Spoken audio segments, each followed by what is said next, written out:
आज आपण त्राटकचा अभ्यास शिकणार आहोत. त्राटक हा षटकर्मातील योगिक शुद्धिक्रियांपैकी चौथा प्रकार, ज्याला त्राटक असं म्हटलं जातं. आज आपण हा त्राटकचा अभ्यास शिकण्याचा प्रयत्न करणार आहोत. त्यासाठी संपूर्ण लक्ष त्या दिव्याकडे केंद्रित करायचं आहे. आजूबाजूला कुठेही बघायचं नाहीये.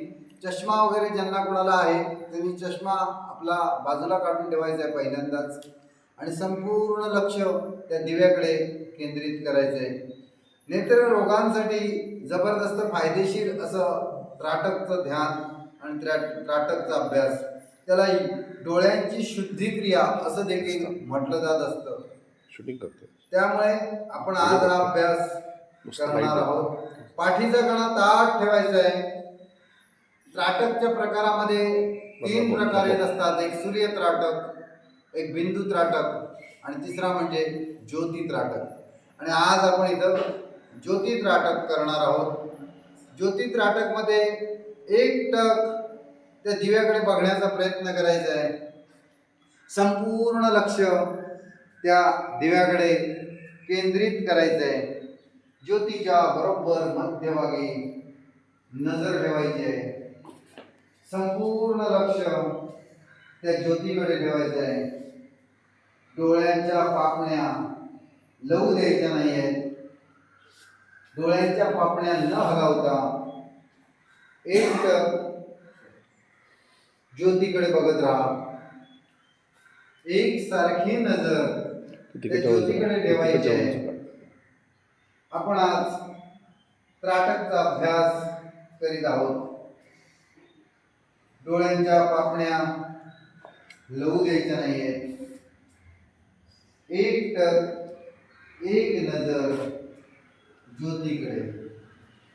संपूर्ण लक्ष त्या ज्योतीकडे द्यायचंय. डोळ्यामधून थोडं थोडं पाणी येईल, काही हरकत नाही. अश्रूंच्या धारा बाहेर पडतील. तोपर्यंत आपण त्या ज्योतीकडे एकटक बघत राहण्याचा प्रयत्न करायचा आहे. संपूर्ण लक्ष त्या ज्योतीकडे द्यायचं आहे. आपल्या डोळ्यामधून पाणी बाहेर आलं तरी सुद्धा आपले डोळे बंद करायचे नाही आहेत. एक सारखी नजर ज्योतीकडे, एक सारखे ज्योतीकडे बघत राहा. ते ज्योतीचा रंग, ते ज्योतीचे रूप त्या अंधारामध्ये पडलेल्या त्या ज्योतीपासून उजेड, ज्योतीच्या लख्ख उजेडामध्ये जणू आजूबाजूला संपूर्ण परिसर हा उजेडात येत आहे. खूप चांगलं वातावरण या ज्योतीमुळे तुम्हाला मिळालेलं आहे. आता डोळ्यावरचा ताण वाढलेला आहे. डोळ्यामधून थोडे थोडे पाणी येत आहे. थोडेफार प्रमाणात सहन करून घ्यायचंय. संपूर्ण लक्ष ज्योतीकडे द्यायचंय.